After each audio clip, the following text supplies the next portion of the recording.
acudimos a las Escrituras, que son las que nos dan esta condición de comunión con Dios y nos indica esta palabra qué es la condición de cada uno, de cada creyente, y en qué situación nos encontramos. Vamos a hacer esta lectura y seguimos considerando esta carta que el apóstol Pablo escribió a las iglesias de Galacia. Así que capítulo 5, desde el versículo 13 hasta el final.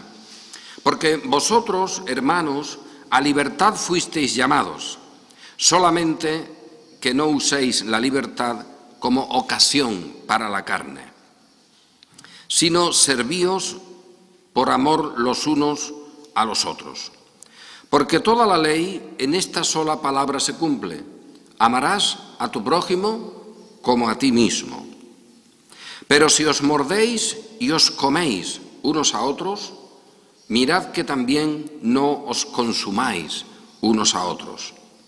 Digo pues, andad en el Espíritu, y no satisfagáis los deseos de la carne, porque el deseo de la carne es contra el Espíritu, y el del Espíritu es contra la carne, y estos se oponen entre sí para que no hagáis lo que quisierais.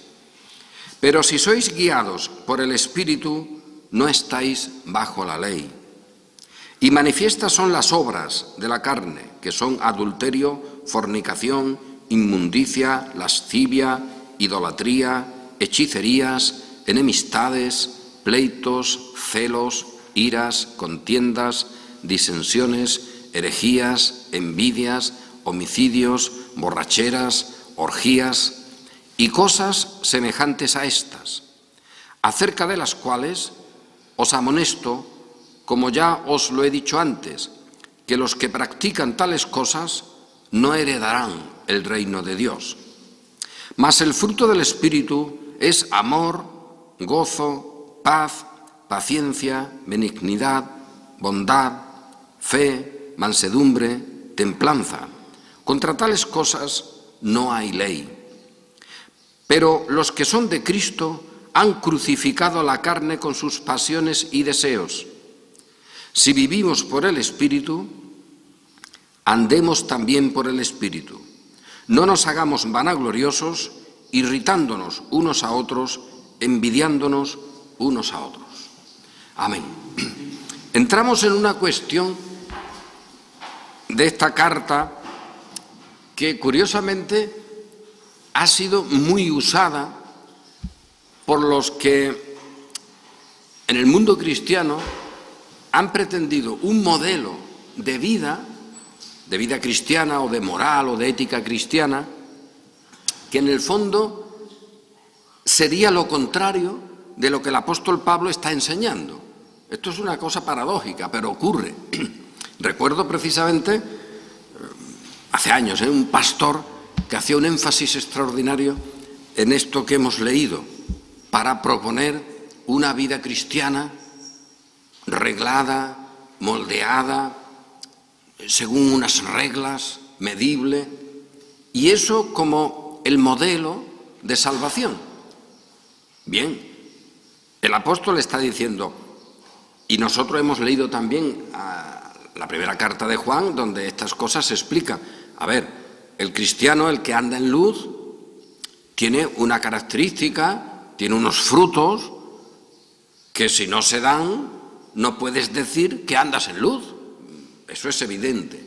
Pero de ahí a tomar el planteamiento del apóstol y proponer lo que sería una catástrofe, los frutos del Espíritu, como si fueran una serie de medidas, una serie de entidades, de cajas específicas que se contraponen a las obras de la carne, que también serían unas cajas que están ahí caracterizadas, y además que el apóstol ha dado un montón de tipos. Contraponer eso es haber desconocido lo que el apóstol está explicando, porque las obras de la carne, lo que tiene que ver con estar bajo la ley, no se olvide, quien está bajo la ley asume solo tiene las obras de la carne, aunque esas obras de la carne estén luego, esas cajas recubiertas de un tinte, de un barniz muy religioso, porque es evidente, no creo que a estas alturas tengamos dudas en decir, bueno, a ver, el movimiento monástico que en algunos siglos de la Iglesia cristiana fue clave como un modelo de renovación espiritual, de santidad. ¿El espíritu monástico es fruto del espíritu o es obra de la carne? Es obra de la carne. Es obra de la carne, evidentemente, donde se niegan los frutos del espíritu y se pretenden fabricar esos frutos. Y al pretender fabricar esos frutos, estás bajo la ley y eso que te salga son obras de la carne, aunque con una gran confusión, porque hay otras obras de la carne que tienen que ver con la irreligiosidad, con aspectos totalmente antieclesiásticos, que niegan las verdades del cristianismo, claro que sí, esos son cajas específicas. Pero la carne, esta condición global de identidad, ser de una cosa o de la otra, eso incluye las consecuencias, las obras de la carne, que son múltiples. Evidentemente, ante los ojos humanos, parece que obras de la carne pues son simplemente los elementos groseros que uno puede calcular o ver muchas veces, ¿no? Que hay manifestaciones de tipo verdaderamente aberrante de obras de la carne. Pero cuidado ahí, porque las obras de la carne también son las hechicerías, las herejías, las envidias, los elementos que luego eso tú lo puedes recubrir totalmente con una patina, con una especie de barniz o de pintura religioso, incluso de santidad. Eso hay que tenerlo en cuenta. El apóstol ya explica de los mensajeros de Satanás, de sus diáconos, de sus apóstoles, de sus servidores, que se visten como apóstoles del Señor, como ángeles de luz, como mensajeros de luz. Y es verdad que Satanás también tiene los que propagan todo tipo de aberraciones antirreligiosas, pero en su campo también hay los maestros religiosos. ¿Vale? Son falsos maestros, que ya el apóstol Pedro nos avisa. Como antes hubo falsos profetas, ahora entre nosotros surgen falsos maestros. A ver, pero esos falsos maestros, ¿qué proponían en la Iglesia? No proponían las obras de la carne naturales que la sociedad contemplaba, sino otros modelos de condición humana que nadie a primera vista imaginaría que son obras de la carne. Pues bien, lo que el apóstol está diciendo es, a ver, vosotros habéis sido llamados a libertad, los Gálatas, tened cuidado con lo que ahora saquéis como conclusión de eso, porque en esa libertad no puede estar el morderos o el perseguiros unos a otros. Eso no puede ser, porque si eso está, entonces ya no estáis en el camino de la verdad, estáis en las obras de la carne. Y eso es algo totalmente real, aplicable, pero muy sutil, de tal manera que fácilmente uno puede decir, por ejemplo, tomando el texto, digo pues, andad en el Espíritu y no satisfagáis los deseos de la carne. Y esto no es una hipótesis, esto es muy común, que alguien con todo esto te haga un manual de teología práctica, en la que aparece una idea y una figura que vamos a pararnos un poco en ella, porque es clave para entender la verdad de lo que el apóstol está diciendo, pero también las falsificaciones sobre su enseñanza, que después tienen como resultado el que, pretendiendo mostrar el Evangelio de la salvación, del Espíritu, evidentemente, de lo conforme a la Biblia, etcétera, haya salido a lo largo de la historia un modelo totalmente contrario a la Escritura y al Espíritu, aunque sea un modelo extremadamente religioso. Y eso, hay que advertirlo muchas veces, no es solo algo que se dé en la Iglesia romana, en la Iglesia papal. Eso es también un modelo dentro, a partir de la Reforma, de las iglesias, de muchas iglesias evangélicas. El planteamiento es, y fijaos que esto casi en la lectura existe una inercia estética de hacer el análisis. Esto digo, andad en el Espíritu y no satisfagáis los deseos de la carne. La imagen que queda es que hay una entidad, digamos, hay una figura, que ese sería el individuo, la persona, y luego hay el espíritu o la carne, como si no tuvieran nada que ver con la persona, como si la persona fuera ajena. Y luego tiene la opción, esa persona, de tirar por un camino o por otro.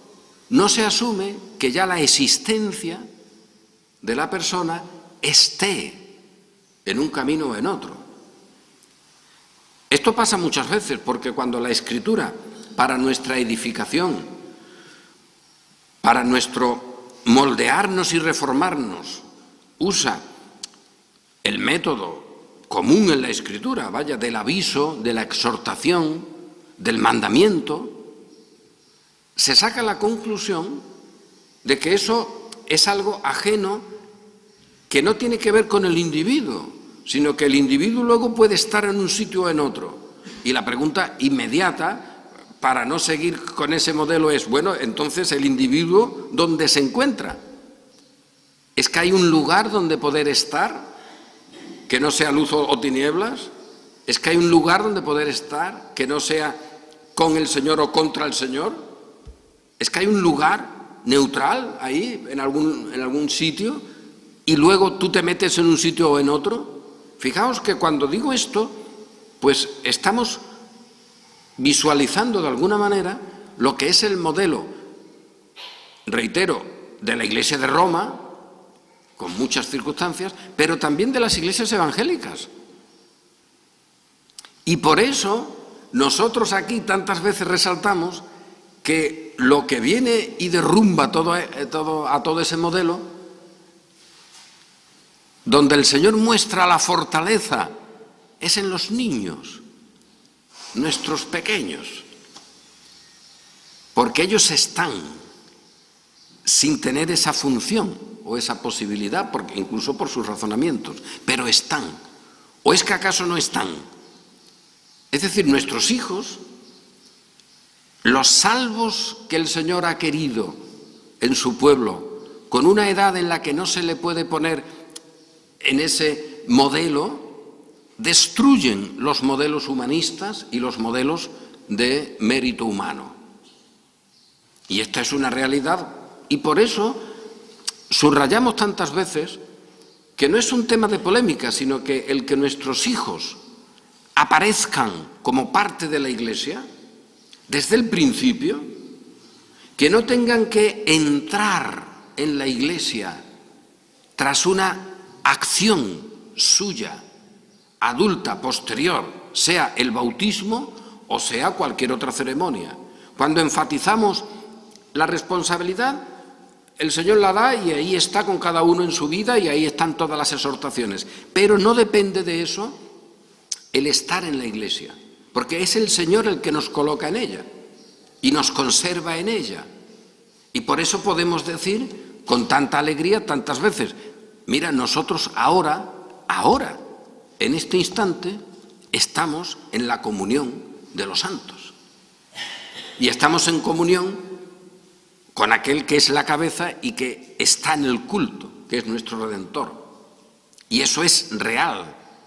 Y estamos en la compañía de millares de ángeles. y estamos en la compañía de los espíritus, de los que ya están con el Señor hechos perfectos. Estamos. No es que estaremos cuando muramos, cuando pasemos de este estado por medio de la muerte al nuevo estado, es verdad que estaremos con otra pinta, estaremos de otra manera, pero nosotros no somos una persona diferente. Nosotros, nuestra condición, a esos que el Señor llama por nombre, ese nombre ya lo tenemos, ya somos. Y no es que estaremos luego, cuando pasemos de esta vida presente, con esos y en la comunión que ellos tienen. No, es que estamos ya. Y este es el culto cristiano. Este es el culto de la gracia, este es el culto del Espíritu. Esta es la adoración del Espíritu. Y esto lo produce Dios. Pero claro, la vida, el crecimiento, la realidad histórica, en ella el Señor interviene con su pueblo por medio de su palabra, y su palabra nos llega a nosotros en estas formas de mandamiento, de exhortación, de avisos, de juicios. Pues claro que sí. Pero eso no hace que esto llegue a una gente que no está en ningún sitio, sino que está ahí y que luego se mete en un carril o en otro. Eso no es. Para la Iglesia de Roma, este modelo es sustancial en su teología, porque lo que te vienen a decir es, mira, el ser humano está ahí, es verdad que puede estar estropeado, pero hay en él unas facultades todavía que no están condenadas. Hay unas facultades que no están muertas. Unas facultades, puede ser el entendimiento, la voluntad o las dos cosas juntas, con las cuales él luego puede funcionar en el espíritu o funcionar en la carne. Pero esas facultades, es verdad que por el pecado están metidas dentro de una especie de habitáculo complicado, que sería el aspecto físico de cada uno. Y no me refiero a la belleza o no belleza, sino el aspecto material, lo que sería la carne humana, en un sentido, la condición humana o el cuerpo humano, que sobre eso hay unas confusiones enormes. Pero la idea sería, mira, el cuerpo humano, lo que es la humanidad que cada uno trae, esa sí está bastante estropeada. Esa está ahí muy dañada. Califícala como quieras, pero no es eso lo fundamental. El ser humano tiene, dicen ellos, aparte, porque si no, la conclusión que te sacan es, ¿por qué si no, cada uno tendría que ser salvado solo por la obra de Dios? Oye, y el asunto es tremendo. Para evitar el evangelio que Pablo está enseñando en la carta a los Gálatas, es decir, como tantas veces confesamos, oye, que mira, que es así. Es que con el modelo de ser humano muerto en sus delitos y pecados, con la declaración de la Escritura que cuando éramos enemigos, haciendo malas obras en nuestra mente, Él nos dio vida, pues sí, con todo esto sacamos la siguiente conclusión. Esto depende de Dios, de su sola voluntad. Ah, pero es que ¿entonces qué? Cambia el Evangelio. Cámbialo para que sea de otra manera, porque como lo dejes, como la Escritura te lo da, esa es la conclusión. Pero con esa conclusión se saca otra que la Escritura nunca lo hace, y es que de ese modo nadie sería responsable de nada, que Dios sería un tirano, que Dios sería injusto. Allá tú con Dios. A ver cómo te las funcionas con Él. Pero la Escritura te dice eso. Y fijaos el planteamiento tanto de la Iglesia papal como luego de iglesias evangélicas, para evitar el resultado, que es este tan sencillo. Y que hemos dicho, oye, este resultado es evidente para cualquiera que lea las Escrituras. Luego creerá o no, pero alguien que de una manera hipotética viniera y leyera las Escrituras y dijera, oye, aquí hay un documento en el cual se dice que la gente está condenada porque en el primer momento la condición humana quedó alejada de Dios, que ahora es imposible llegar a la comunión con Dios y que eso solo se hace por parte de Dios enviando a su Hijo, que toma la condición de algunos de estos y que ya estos son salvos porque están en el Hijo, en ese que murió y resucitó por ellos. Oye, pues aquí lo que queda claro es que ese Dios hace todo lo que quiere. Y en ese todo lo que quiere está también la salvación de su pueblo. Oye, y fíjate, además dice que esto es una cosa extraordinaria, que los mismos ángeles se quedan extasiados contemplando la misericordia del Señor y su gracia en esta salvación. Eso es lo que se sacaría por la literalidad del texto. Pero claro, luego viene el problema. Oye, pues entonces el ser humano no puede intervenir en su salvación,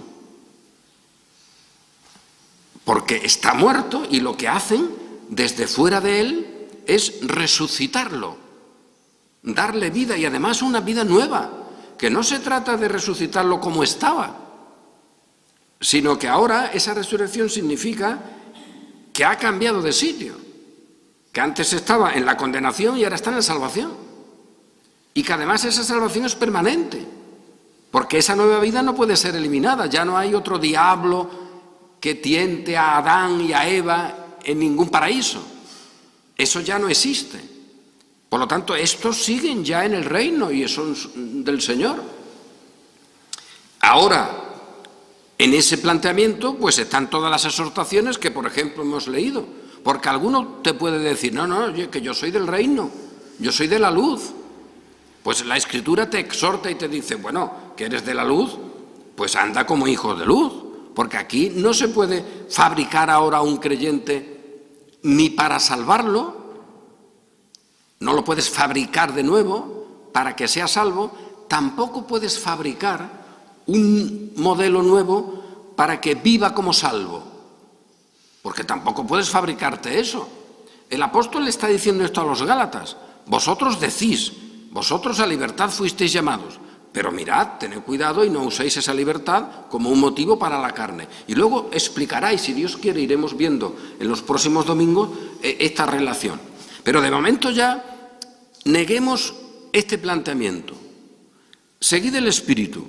Rechazar las obras de la carne no son dos opciones que están fuera y nosotros estamos ahí o con algo en nosotros que tengamos capacidad para movernos en una dirección o en otra. Porque ese es el modelo de ser humano de la Iglesia de Roma. Y todas las fabricaciones de méritos en la Iglesia de Roma nacen de ahí, de no querer asumir la obra de Cristo, salvando a los suyos. Esa es la gran problemática, porque se plantea, y eso, reitero, es igual en las iglesias evangélicas, que de ese modo no habría manera de corregir o de reprender o incluso de echar a alguien de una iglesia por mala conducta. Hombre, ¿cómo que no? El apóstol lo explica. Mira, si están estas cosas y estas, ¿qué me decís? Eso no es la libertad cristiana, eso es otra cuestión. Pero el dato relevante, muy relevante, porque aunque haya sido una cosa tan paradójica, hace un año se celebra el 5º centenario de la Reforma Protestante y en muchísimos casos se ha celebrado favoreciendo y proponiendo todo aquello contra lo que se levantó la Reforma Protestante. Y yo he puesto eso en el ejemplo típico de que hay una obra fundamental de Lutero. Lutero escribió mucho, pero él al final dice, bueno, si tuviera yo que guardar para la posteridad, si se tuvieran que editar mis obras, editaría solo 2. Todas las demás, y hay muchas buenas, otras regular, pero hay muchas obras de Lutero, evidentemente, pero el dato es que él dice, si tuviera que editar alguna, es decir, que se conservara, sería de servo arbitrio, es decir, el arbitrio o la voluntad sierva, o condenada, o esclavizada, se puede traducir como se quiera.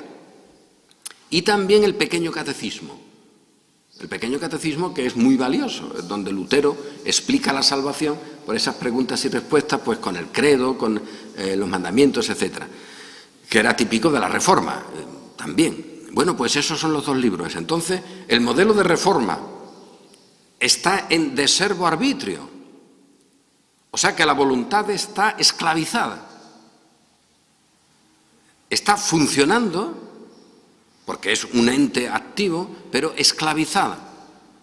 Y eso él lo escribió contra un humanista, contra Erasmo. Bueno, pues tú le presentas hoy eso al mundo protestante y todos estarían en contra de Lutero porque no admitirían esa voluntad esclavizada, ese arbitrio en servidumbre, y estarían a favor de Erasmo y del catolicismo romano, que te dicen no, el arbitrio, la voluntad, la función de la voluntad, eso tiene una condición de autonomía, de verdad, de funcionalidad, que no está esclavizada. Con eso se pueden hacer cosas en relación con Dios o en contra de Dios. Y volvemos a esa imagen del principio. En consecuencia, se plantea que hay una voluntad y un entendimiento, aunque esté dentro, reitero, de un cuerpo un poco estropeado, pero eso está, que funciona bien, eso no está en la condenación. Y luego con eso puedes seguir al Espíritu o seguir las obras de la carne. Eso es destrozar la Sagrada Escritura. Porque si con eso alguno quiere decir, no, es que de esta manera, pues mira, yo puedo proponer que el cristiano, pues hombre, tenga una conducta adecuada. Perfecto. ¿Qué es una conducta adecuada? Ah, mira, pues yo te voy a dar una lista, te voy a dar una serie de cajas, de obras, que esas son. Pues no hay. Hemos dicho aquí, no hay un código escrito. No hay una serie de cajas que tú puedas proponerle al creyente, porque esas cajas varían, esas cajas están ahí en las circunstancias de la historia, en unos casos son de una manera, en otros casos de otra, son propias para ti y no para otro. Calvino incluso llega a decir ese escándalo que él propone de que las leyes civiles pueden estar de acuerdo a la equidad o a la justicia siendo diferentes en un país que en otro. Siendo diferentes, ambas leyes pueden estar de acuerdo a la equidad, es decir, buscar el bien común, bien público, la justicia, etcétera, defender al menesteroso, ayudar al que está haciendo el bien frente al delincuente, etcétera. Eso se puede hacer de varias maneras y pueden ser válidas. En el caso del cristiano igual. Y hemos dicho tantas veces, cuidado, porque lo que se llama ley moral, que está con nosotros, o el amor a Dios y al prójimo, que eso es más correcto, no está codificada. Y como quiera alguien codificarla, hacer cajitas, eso solo lo hace la carne. Eso solo lo hace la carne. Los frutos del Espíritu, pues son gozo, amor. Eso no son cajas. No es una caja en la cual el gozo se describe de una manera y ahí tienes que meterte. El gozo varía, el gozo del Espíritu lo puede tener una persona en una condición determinada. Ese mismo gozo del Espíritu luego lo puede tener el niño, el creyente que está en una condición muy favorable, o el creyente que está siendo perseguido. A ver, ¿qué caja haces ahí? No hay caja. La paciencia, oye, ¿eso qué es? Eso es un fruto del Espíritu. Pero la paciencia, ¿qué significa? ¿Cómo mides eso? Eso es una realidad que varía y no pasa nada por reconocerlo. Porque nosotros decimos, oye, es que los frutos del Espíritu están en nosotros, pero son del Espíritu. Y nosotros los realizamos, es decir, porque el Espíritu con nosotros los realiza, pero es el Espíritu. Nosotros ahí, en cuanto queramos arreglar un poco el tema, según nuestro criterio, terminamos como Pedro. diciéndole al Señor que de ninguna manera te acontezca esto que estás diciendo, o como cuando en aquella ciudad de Antioquía, pues el hombre quiso arreglar las cosas y no complicarse, o no complicar a algunos, y no comía con los gentiles cuando vinieron unos grupos de Jerusalén. Y Pablo tiene que decir, cuidado, que eso es hipocresía y eso es un daño tremendo. Y no estaba haciendo nada malo, propiamente no, pero estaba haciendo sus propias cajas, estaba construyendo su propia ética. Pues no, la ética cristiana es la ética del Espíritu.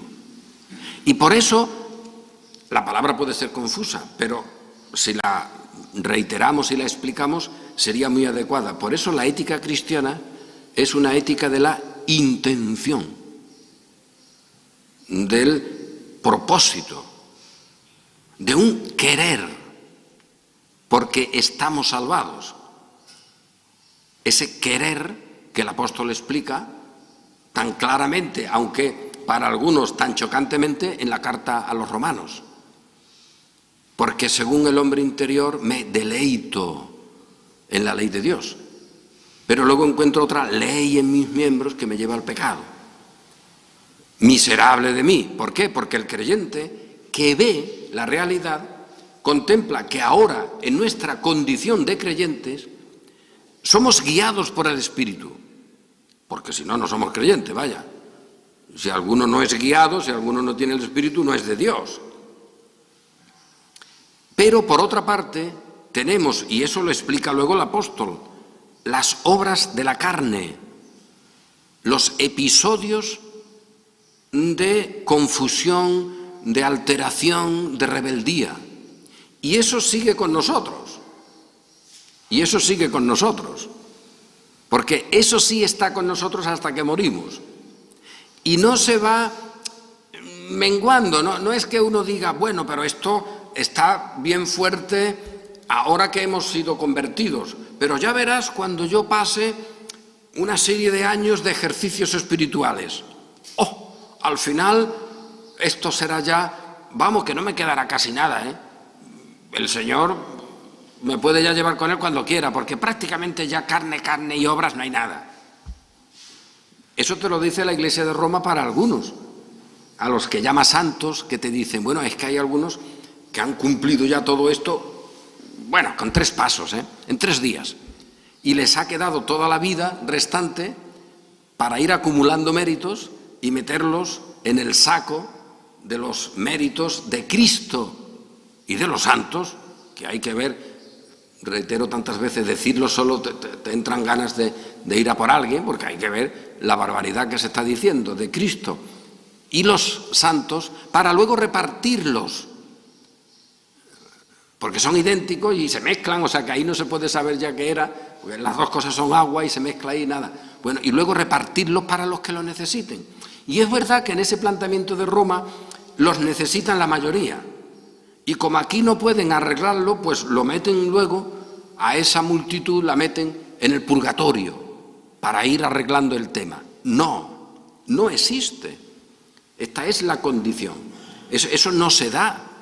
El creyente reconoce esta condición de pelea entre el espíritu y la carne, pero el creyente es del espíritu.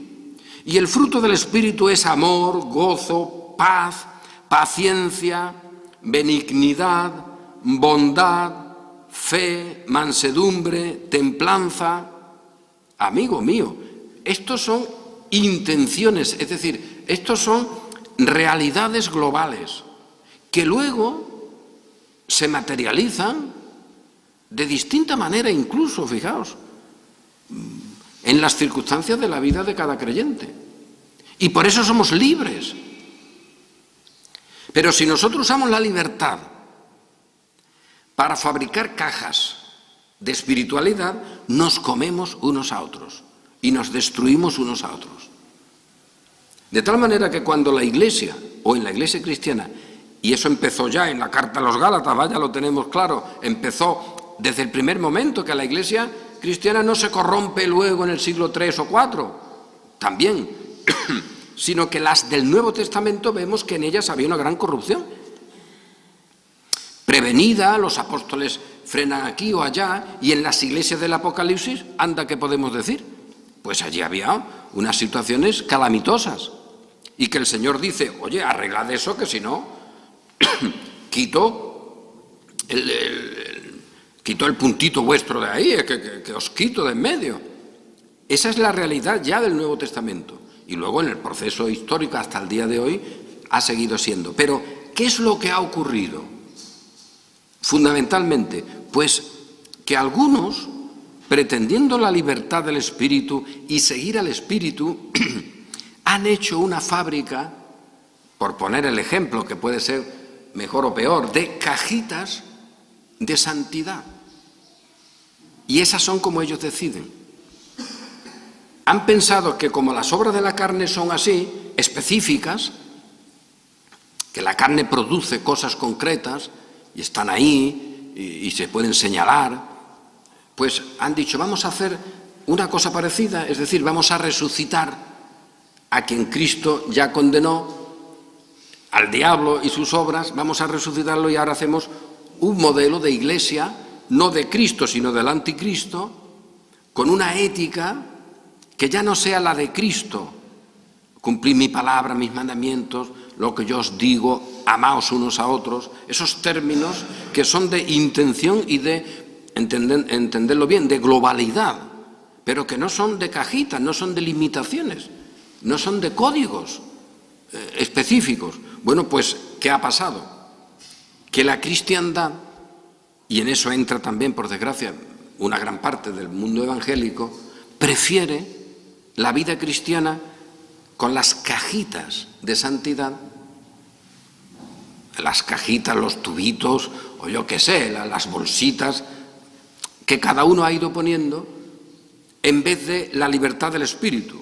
O sea, que en base a una pretendida libertad y seguir a Cristo y ser siervos de Cristo y todo para la gloria de Cristo, en vez de asumir lo que Pablo está diciendo del creyente, pues se han puesto a fabricar una ética cristiana, igual que Roma, con la diabólica pretensión de que sea como Dios, de que se hayan cumplido unas obras, de que se tengan que cumplir unos requisitos que al final te califican como santo.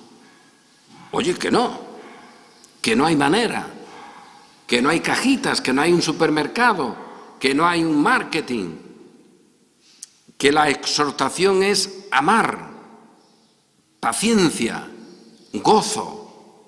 Y estos son intenciones globales por el Espíritu. Y que si alguno te dice, bueno, pero eso lo puede hacer cualquiera. Cualquiera no, solo el que ha nacido de nuevo. Solo el que tiene el Espíritu tiene los frutos del Espíritu, de ese gozo que no es como el mundo lo da, de esa paz que no es como el mundo la da, de esa armonía, de esa templanza, etcétera, que no es como el mundo la produce. Por lo tanto, no hay manera de ahora calificar a un creyente por las cajitas, sino por las obras propias del Espíritu. Por sus obras los conoceréis. Y estas obras de los creyentes, por las cuales conocemos los frutos del Espíritu, no son precisamente cajas de santidad. Es el amar, el gozo, la paz, cosas globales, la intención de santidad y de justicia que instala en nosotros y solo en los creyentes el Espíritu Santo. Y con eso, pues nos vamos a la experiencia de la vida cristiana, de la lucha entre nuestra vida en Cristo, gozo, paz, paciencia, etcétera, y lo que queda de nuestra condición de muerte, de rebelión, etcétera, que está ahí. Y evidentemente el creyente tiene que luchar contra eso, lo quiera o no, es que eso es una realidad que se da. Pero descartemos, desechemos el modelo papal de ser humano, fundamento de otras muchas desviaciones y herejías hasta el día de hoy, que ha copiado una gran parte del protestantismo, y es asumir que en el ser humano, por eso han quitado a los niños siempre de en medio de ese dibujo, por eso nunca tienen ese dibujito con los niños puestos, tienen que ser adultos, tienen que ser gente que razone. Han dicho, la voluntad o el entendimiento o ambas cosas están ahí en una condición que luego pueden decidir obedecer, pueden decidir someterse, y ese sería el libre albedrío, esa voluntad libre. Frente a eso, la Escritura y la Reforma, en muchos casos, claro, te dice, no, todo lo que hay ahí está condenado. No se trata de que ahora tú al ser humano le dices, mira, pero vamos a ver, tú estás ahí y ahora te pones aquí. Y mira, hay un camino y otro. No, tú ya estás en un camino, amigo mío. Tú ya estás condenado. No es que ahora te pones en la condenación porque tú decidas. No, tú estás condenado. Y porque estás condenado no puedes decidir hacia el bien y hacia la verdad de Cristo. Porque es contrario. Tú estás en un lugar que no puede haber conexión. Tú estás ahí te quedas. Solo si te saca el Señor. Entonces tú puedes salir, pero cuando te ha sacado el Señor ya has salido. No se trata de que ahora te saque para ver dónde te quieres poner. Es que te ha sacado y ya estás en el otro camino, en el camino de salvación. Ya estás en la comunión del Señor. Esa idea de contemplar y a ver qué hago, no, tú estás ya en un sitio. Y en él permaneces. Y el que está condenado, condenado está, y el que está salvo, salvo está. Y esto de Dios. Y esto es lo que luego el creyente experimenta también en su vida cristiana y en su comprensión de lo que es el pecado y la rebelión, como el apóstol Pablo. Oye, el apóstol Pablo, pensamos que el día antes de morir, él ya no diría lo que dice en la carta a los romanos. Miserable de mí. ¿Quién me librará de este cuerpo de muerte? Y por lo tanto, si eso es así, ya no lo hago yo, el yo salvo, sino el pecado que mora en mí. Porque lo que me califica es el yo salvo. Y luego el pecado que mora en mí es otra cosa que funciona. Pero no es mi identidad, porque yo ahora soy nuevo en Cristo. Mientras que el que no es nuevo en Cristo, pues no es nuevo y está muerto. Y en medio de esa muerte, la providencia del Señor, puede haber obras beneficiosas, cariño de un padre por un hijo, solidaridad, ONGs, sentimientos, pues claro que sí, pero no forman la identidad. Esos son cosas circunstanciales que puede calificarse de una manera o de otra, pero que no te identifican. El sentimiento bueno de un padre hacia un hijo no te identifica en relación con Dios. Eso no te salva. El que está condenado lo tiene. También cosas de ese tipo, de una manera o de otra, y cosas de tipo social y de solidaridad, eso no pasa nada. Pero la identidad no es esa. Y el otro que está a salvo, pues tiene la salvación. Como parte de su identidad es él. Y luego tiene los elementos de rebelión que se conservan con nosotros hasta el fin. Y por eso, para terminar, menciono, recordando un poco lo que me parece que dije el pasado domingo, u otro anterior, no recuerdo, que esa idea de que nosotros podemos ir a través de unos ejercicios espirituales, avanzando y creciendo en santidad para acercarnos a Cristo, realmente tendríamos que pintarlo al revés. Cuanto más entendemos, cuanto más crecemos en el conocimiento de Cristo, realmente más nos alejamos de Él. Vamos para atrás, más asumimos que no podemos estar con Él, como Pablo, y que estamos con Él porque Él ha hecho una obra. Pero el crecer en conocimiento de lo que es la santidad, de lo que sería la gran justicia de Dios, la santidad que va unida a esa justicia, cuanto más conocemos eso, como pasa en los profetas, y hay estos elementos simbólicos, más nos quedamos delante de Dios aplastados por su grandeza. O sea que eso de que uno va sacando cada vez más pecho y que va siendo mejor cristiano cada vez y va subiendo, y que al final el brillo de Dios ya ni le molestan los ojos, eso es falso. Eso es catolicismo romano puro. El creyente verdadero, como Pablo, cuanto más se va conociendo, más va muriendo, más va mortificando su realidad, más va hacia atrás. En cuanto a la comprensión, nosotros no avanzamos y decimos que está ahí la luz, no me preocupo, yo voy para allá. No, no, no, nosotros somos luz en el Señor porque Él es luz. Pero lo que nosotros tenemos, cuanto más conocemos lo que tenemos, que es rebelión por el pecado, cuanto más conocemos nuestro viejo hombre, eso no nos acerca más a Cristo, eso nos aleja más de Él y tenemos que seguir diciendo, miserable de mí, ¿quién me librará de este cuerpo de muerte? Pero gracias a Dios, gracias sean dadas a Dios, porque no hay condenación para mí. Y este es el proceso mental del creyente, una seguridad y firmeza absoluta, pero al mismo tiempo una convicción de lejanía, de imposibilidad y de muerte, también, no digo absoluta, pero cada vez con más intensidad, cada vez entendiéndolo mejor, cada vez entendiendo mejor lo que significa haber nacido en pecado y que cuando vivíamos en ese pecado y estábamos en ese pecado, en nuestros delitos y pecados, el Señor nos dio la salvación. Esa comprensión no te echa para adelante sacando pecho, sino que te deja en el último lugar como aquel de la parábola del fariseo. Señor, ten misericordia de mí. Así que crecer en la santidad es hacer eso, no como en la Iglesia de Roma te presentan, que es ponerte el primero en la procesión. Y eso, desgraciadamente, es el modelo que ha cundido también en muchas esferas del protestantismo. Y pretendiendo hacer el bien, pretendiendo arreglar la selva, pues se comen y se muerden unos a otros con sus cajitas, porque aquí ahora ya se trata de quién tiene la caja más bonita. El catolicismo romano tiene malas obras, pero yo mira qué obra más buena tengo. El catolicismo hace no sé qué, pero yo hago esto. Y cada uno tiene ahí ya sus cajitas, a ver quién brilla más y a ver quién la pone en una balanza. Frente a todo eso, frente a todas estas cajas, el apóstol ya dijo, todo eso yo lo tengo como excremento, como basura.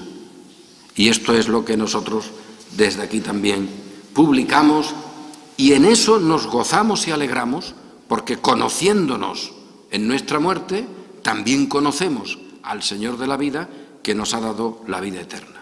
Amén.